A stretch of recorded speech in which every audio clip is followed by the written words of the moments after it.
BMag, WNST. Towson, Baltimore. Baltimore Positive. I think I've got the Baltimore Positive bow tie on here with the 25th anniversary celebratory cupcake. We're celebrating crab cakes. We're at Coco's Pub. It's all brought to you by our friends at the Maryland Lottery. I have Maryland Lottery Raven scratch-offs to give away. This is sort of a lucky space here in Lauraville at Coco's Pub. We had a $100 winner here about 2 months ago. We did the show here. And this has been a great thing in my life, doing this crab cake tour to bring friends out and laugh a little bit. I always thought we'd be good at baseball again at some point. Our friends at Window Nation are here and putting it on, as well as our friends at Jiffy Lube. I got 3 great sponsors. Much appreciation for making these kinds of things happen. I hit Max to come out about a month and a half ago, and you were like up against the anniversary. It was my anniversary, and it was your big party, right? Best of Baltimore party, right? Yeah, we were busy. So we were like crazy, and you didn't make it to Dundalk, and I figured you'll come out at some point. I hit you this week. You're here. I wasn't like a no-show. I told you I wasn't coming.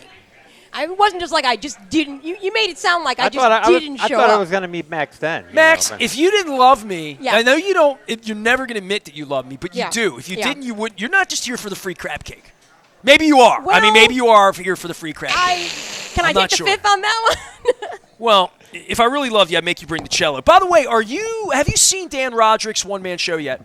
No, All I right, want to see it. December the 8th, you're going to be my guest that night because I'm putting people who need to see it. Yeah. People who need to be there, and a lot of friends of mine. We're going to do that. I loved it. Dan and I are friends. That is the best he of and I go Baltimore. way back, and it's the best thing I've ever seen in Baltimore. He is the man.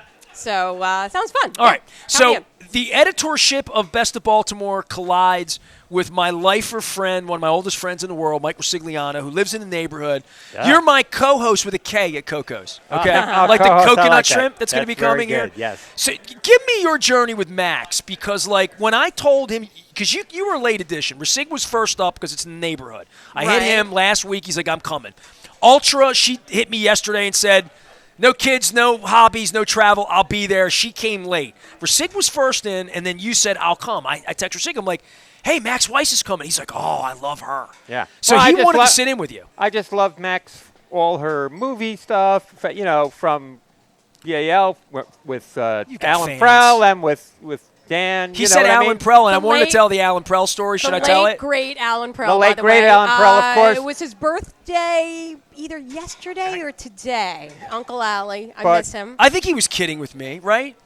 Wait, at that party? Come on. Wait, what did he say? You told me this, but I forget. What did he say?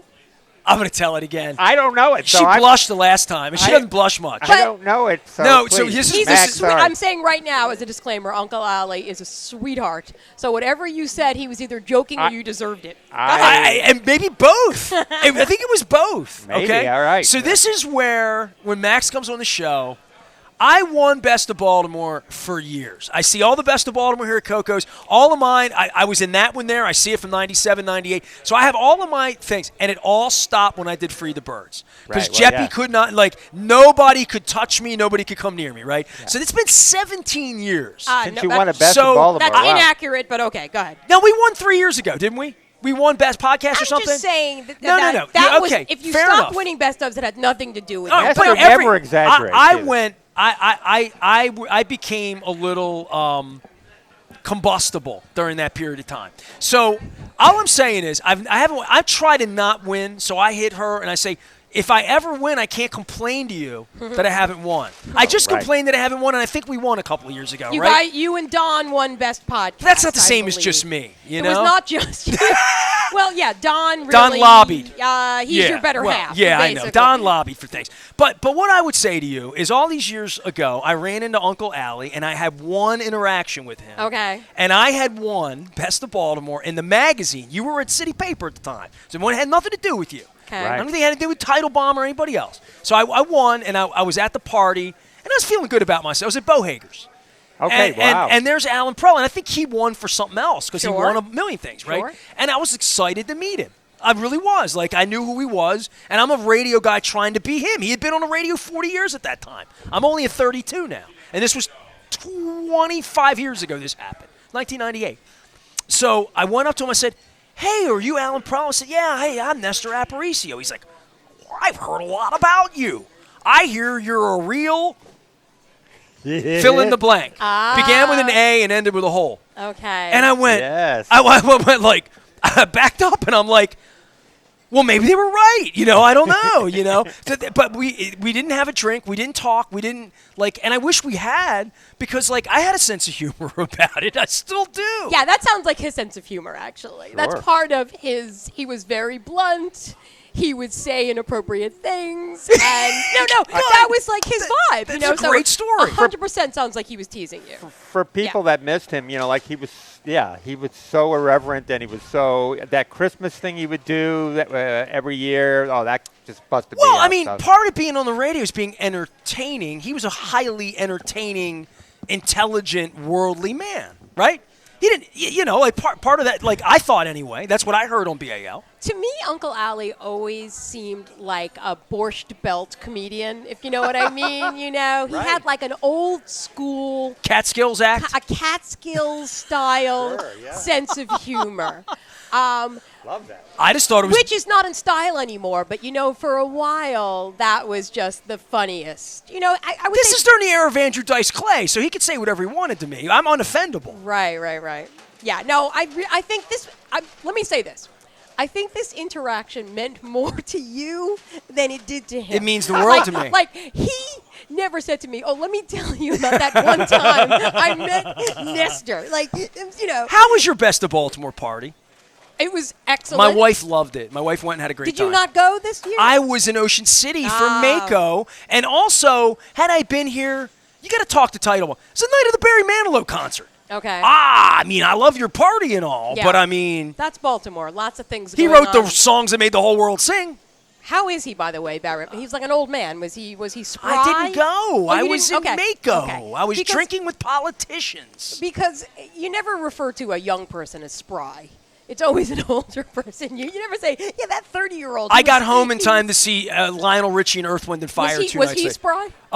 Earth, Wind & Fire is unbelievably great. Lionel was very entertaining. Yeah. I preferred Lionel the musician, not Lionel the entertainer. Okay. I want Lionel to me, and this is a little blasphemous because, I freaking love Lionel Richie.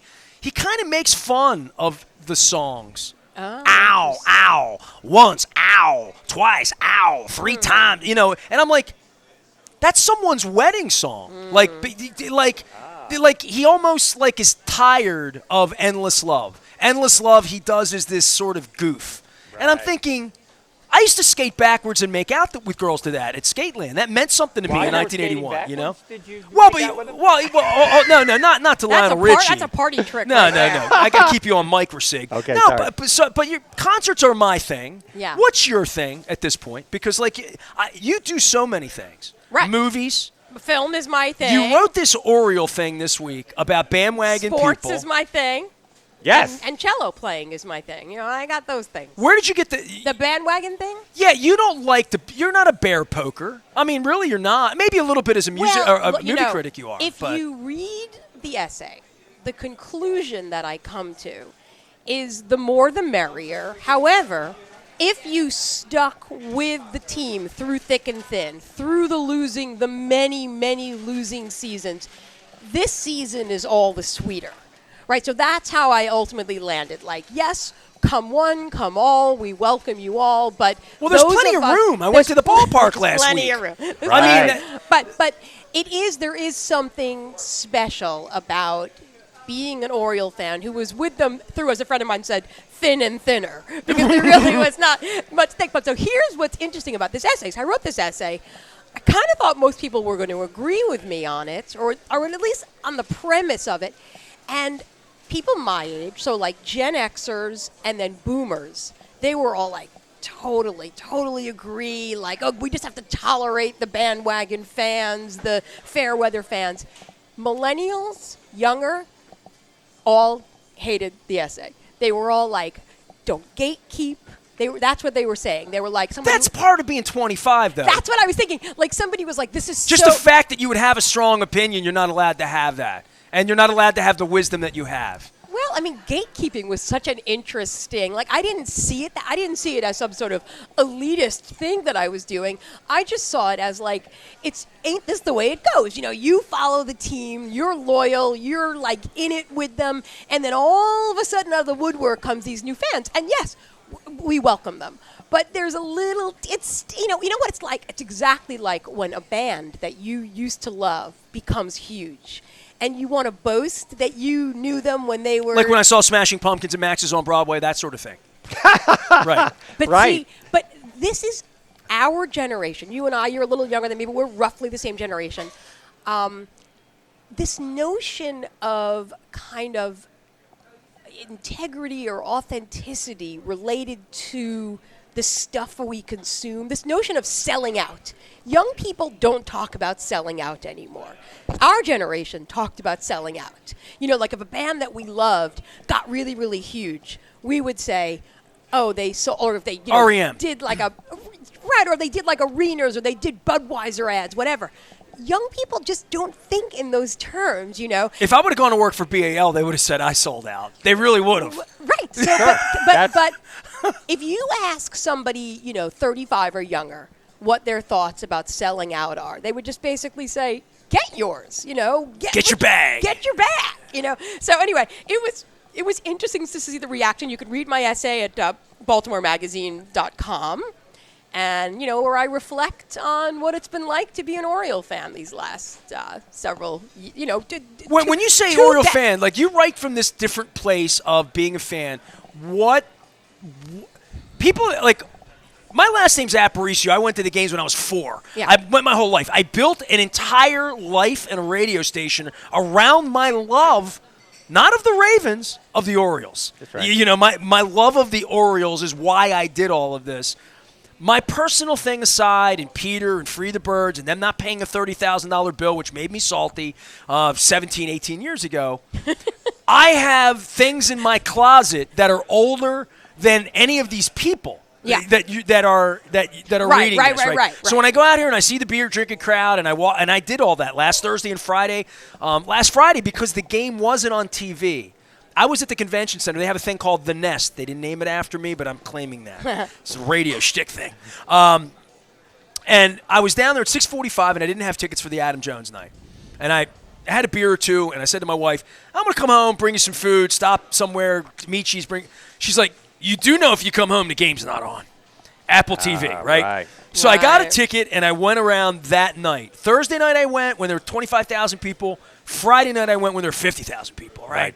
And Thursday night, I knew everyone, and everyone knew me. I walked around the club, and I couldn't make a move without seeing old friends and new friends. Friday night when I was there, I walked the whole stadium. I didn't see 20 people I knew all night. It was a whole different crowd, complete. They don't know no Nasty Nestor. They're not from around here. I think a lot of these people drive from long distances for one game. Long distances meaning like Hagerstown or Frederick or places where they're not really from Lauraville or from Baltimore. And they love the team too. But I spent Thursday night. I want to tell this because I haven't told the story in the air. I was looking for a ticket Thursday night. I went out. A friend of mine from Dundalk, who I've known my whole life. We grew up together. She had tickets, and she had season tickets. She has some health issues and some other off-the-field issues. She had these tickets, and I went and sat with her for a while. She's had season tickets since 1984. Oh. That's the person that you're talking about, right? That is like hardcore she's right gone there. 13 games a year since 1984. Wow. And I don't want to out her. I'm not going to say her, but she's having some financial. You know, she was telling me about some of her hardship. Right. We were having free soda and popcorn in the little lounge down on the right field side on the club level. Nice. And she's a beautiful person. And she said to me, I can't afford the playoff tickets. And I'm like, ugh. Like, my heart sank. You know, she said, man, I could barely afford the 13-game package. She said, it's the only thing I do, the only thing in my life that I do. The only thing in my life that I do that's an extravagance at 60 years of age is owning these $700 in Orioles tickets a year for these 13-game packages for 2 tickets, right? And I mean, it makes me choke up a little bit because this is at the heart of why I want them to win. And when people come to me, I was at a networking event this morning. The Ravens screwed you, and the Orioles, you must be hating. I'm like, all I see are these happy freaking people that I've loved my whole life. Right. I'm in it for you at this point. Like, I want them to win. I want to see what you look like, what cello song you play Oriole Magic on your cello, you know? Oh. But this is really about seeing people you know and love who love it so much. Steve Jeppe. I want Steve Jeppe to take a champagne shower at the pitcher's mound. Right. Is what I want for Steve Jeppe. Of course. I want to see him that happy. Right. Because I love him that much. And that's exactly what I mean. I mean, everybody in Baltimore will be happy if the Orioles, let's just say, make the World Series. No, come on. Don't sell it short. Okay, win the World Series. Oh! But Nestor made me do it. Well, they're the 1 seed. No, they're great. You know, I want to be really disappointed if they don't win the World Series. Yeah. I will not, but I mean. Why? Really? Well, I won't be. I mean, Well, you think they're going next year? I mean, stop with Sure, all that. Of course. No. They are built. Come on. They are built for the long run, Ness. You know that. They're built to have an owner that won't pay these people, and that's a problem. Okay, but that's a problem. But that's not today. I don't want to talk about that today. La la la. Happy. Don Moeller's here. Let's sell some Baltimore Magazine. No, I'll just do happy talk but like there is a point where ask Cal Ripken about next year. Do I think they can win the World Series? I do, but I do think that their most formidable competition is going to be the National League teams in the World Series. I agree with that. Yeah. So whoever it is, Atlanta, Dodgers, whoever it is. I don't want to play this second place thing. I think it's important That's that Max was suggesting that too. One thing about the Orioles this year is they've just been so consistently good. You know, that is true. Even great teams go through slumps, protracted losing streaks. I mean, to us, we've had 2 4-game losing streaks. If you beat this team 4 out of 7 games, you've done something. Right. If you beat this team 3 out of 5 games, there's a resiliency to this team, and that is what. I feel like as a fan, especially for all of us who are sort of. We're kind of neurotic at this point, you know, because there's been so much losing. True. You keep waiting for the other shoe to drop. We can't be this good. Right. Every single time, you know, that sort of bad Max voice in my head was like, "This is it. We're going to be exposed." That's funny. They just. I don't have that voice. I'm Baltimore positive. I really am. You are fine. But I'm finally done with that voice. Like I finally realized this team is legit. Like I truly. Was it the Mullins home run Tuesday that did it for you? No. Which miracle? There were.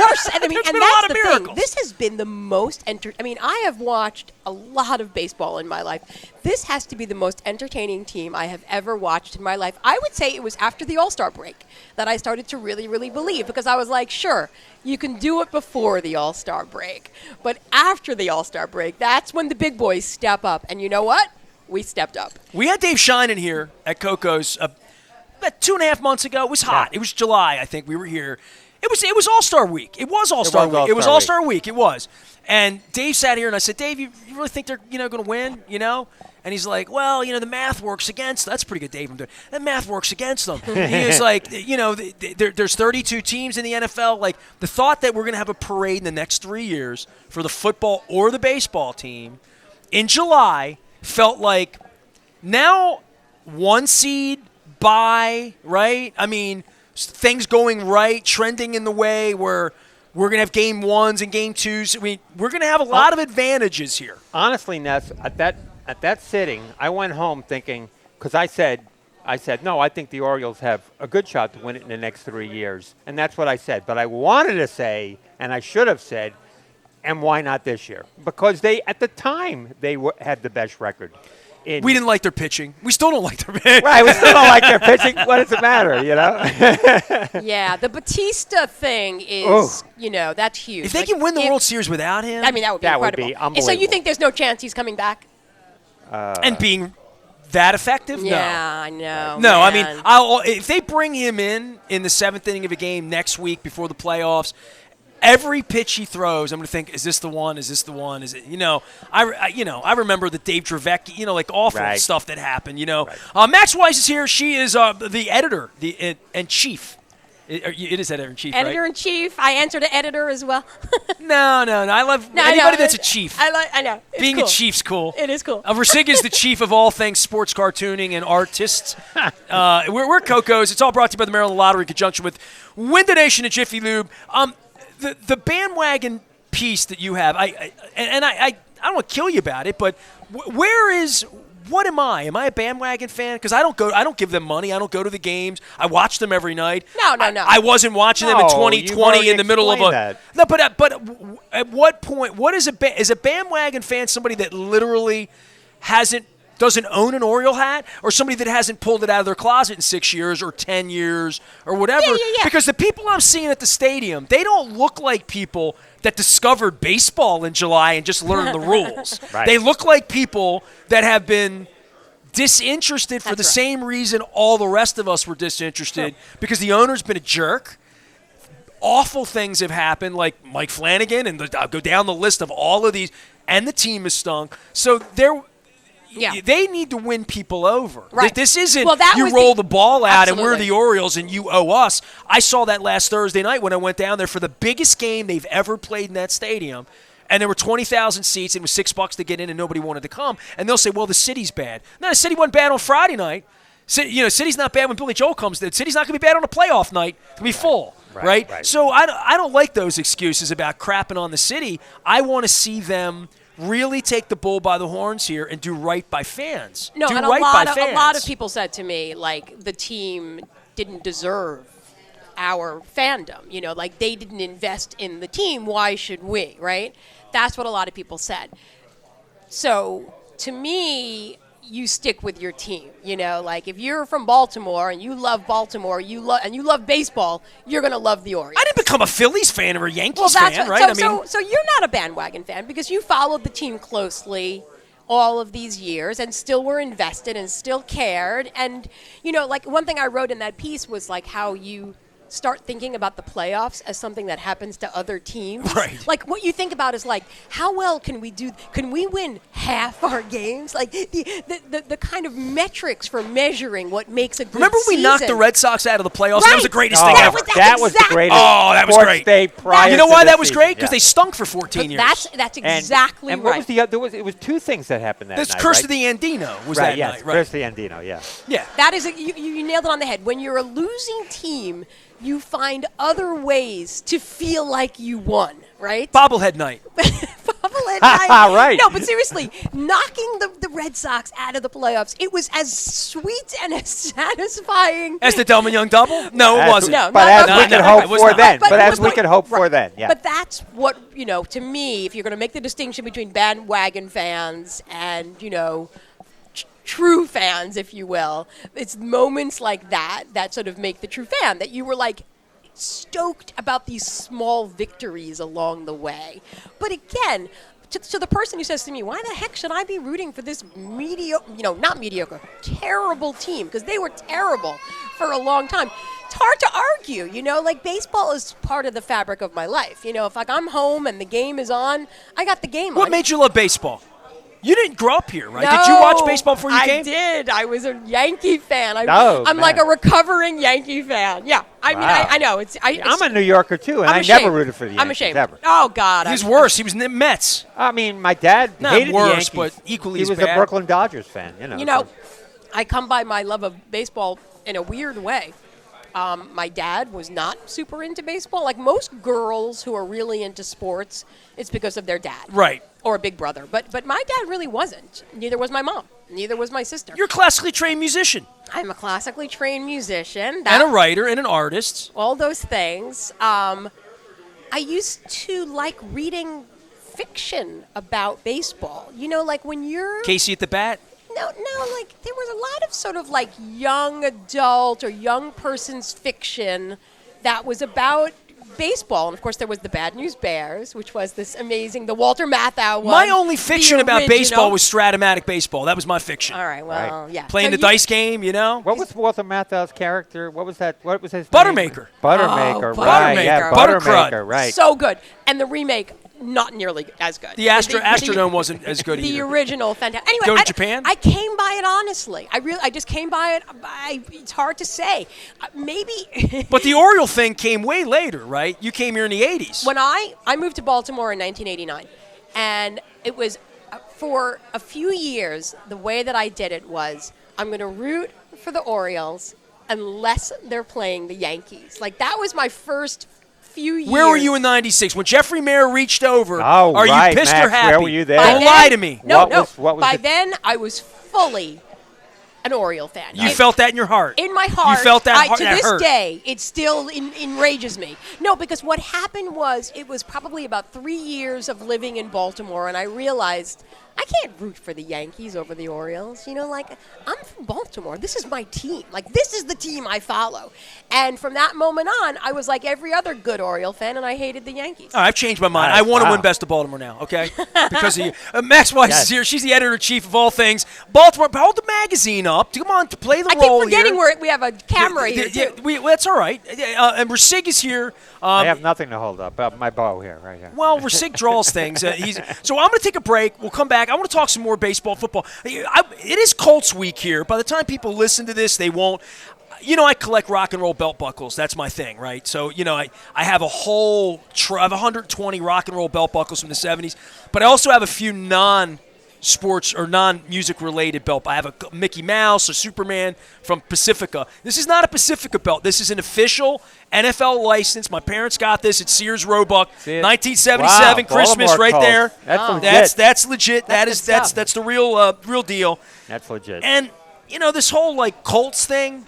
I did Indianapolis radio today. They asked me about his dummies, both the dummies that are at Nacho Mama's, Right. the Ursay dummies. You missed all of that Colts angst here, right? You got here like too late for that, you got right? here too late Right. for the. But I Ursay know dummy. all about it, Yeah, of course. right. Yeah. Well, But no, yeah, you're you've right. I written didn't tunes feel it. about it. I didn't feel it in my bones. But yes, that had happened, and I knew that was a formative, a defining moment. For This week's town. been weird for this, though. This has been a weird week for me in this way because of the Colts thing and doing nothing but Orioles. I mean, like, nobody wants to talk about the football team right now. Love like, that. In a weird way, right? I mean, I love the Ravens too, but right now it's got to be all about the Yeah, Orioles. I mean, it Orioles. really is, Yeah. right? I was at a networking event today. Nobody talked about Lamar or injuries or the the Baltimore Colts or the Colts Right. or the Horseshoe or Bob Irsay Right. or Jim Irsay or And any there's- Irsay. And there's only 2 undefeated AFC teams, and it's Miami and the Ravens. So it's been like- 39 years now on the Colts thing, and we finally have reached a point where when the Colts come to town, it's just Indianapolis coming in. Yeah. That's So, true. I mean, like, and that's a good place. I wrote. I'm a writer like you, and I'm going to ask you in the next segment because I do want to break about like your writing process. Okay. What possesses you in the middle of the night to say, I'm going to write about those damn Oriole bandwagon fans. Is what Yeah. I'm going to like. Because I was in Indianapolis walking the streets during their Super Bowl. And 4 in the morning, I was walking the city. It was beautiful. It was all lit up. And my heart changed in the middle of the night. I started to write at 5 in the morning at a coffee shop in downtown Indianapolis. And it was in 2011 or 12, whenever the Super Bowl was there. Right. And that was when Cundiff missed the kick. It's when Leah – this is a week after that happened. Okay, this is my. literally – this is a week after that happened. We were supposed to be in that Super Bowl, That right? was a gut punch. It was unbelievable. We got over with the parade a year later, 10 years later. We can talk about it without crying. But I wrote this long essay about how I needed to give up the hatred. And then my wife got cancer 3 years later. A lot of things changed my life. But, like, I decided that I wasn't going to be that guy Yes, when I yes. see the horseshoe. You know, I had to let that go because it was punishing me. Yeah. At that point. It's like the Angelos thing, or even like with the Ravens, like sitting around angry all day about that stuff. Like, but the Colts thing, my wife would tell you when I got married 20 years ago, I'd land at the airport and I would be like, I'd see the horseshoe and see people wearing Colts stuff, and you stole that yeah. from my father, you know. And I don't feel that way. Prepare to die. Yeah, right. And I don't feel that Right. way anymore. So that's the Orioles have lifted that this week. Do too. you think Browns fans still feel that way about us? Every minute of Yeah. every Sure. day. I know. Sure. And- Wear something purple in Cleveland. And we had it so much worse than they did, right? They stole our horseshoe. Right. They stole our horseshoe. The Browns We got were gonna the steal their- we uniforms, were gonna the steal their colors, logo, the too, to dog be real. pound, and I assume that is the Browns in the Hall of Fame? Are they under Browns? Or Yeah, are they just had a hiatus. I mean, come on. There's no comparison. See, she talked about the Hall of Fame. I told the story twice this week about Steve Bisciotti grabbing me at the owners' meetings in 2006 and insisting that I take a walk with Jim Irsay and discuss the records of the Colts and why our fans had to go. It's still to this day. I'm looking at the thing. It says Massillon, Ohio on it.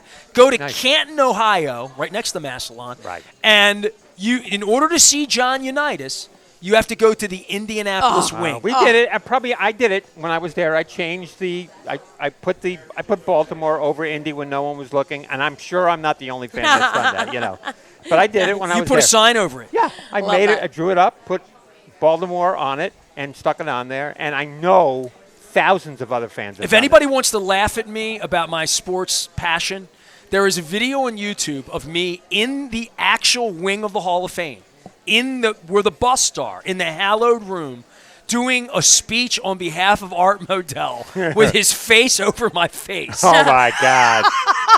Inducting him into the Hall of Fame. I inducted Art into the Hall of Fame myself. Well, it's right there on the internet. That bothered me too, Nestor.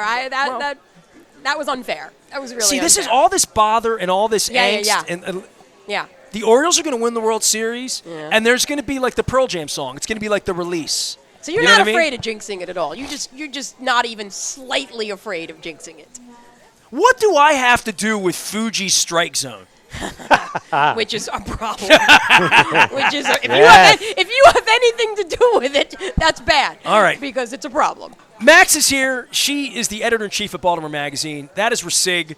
I've loved him my whole life. He is our co-host with a K at Coco's. Alternate Taste coming by, and we're going to talk some more sports. I do want to talk some Best of Baltimore because we're at Coco's.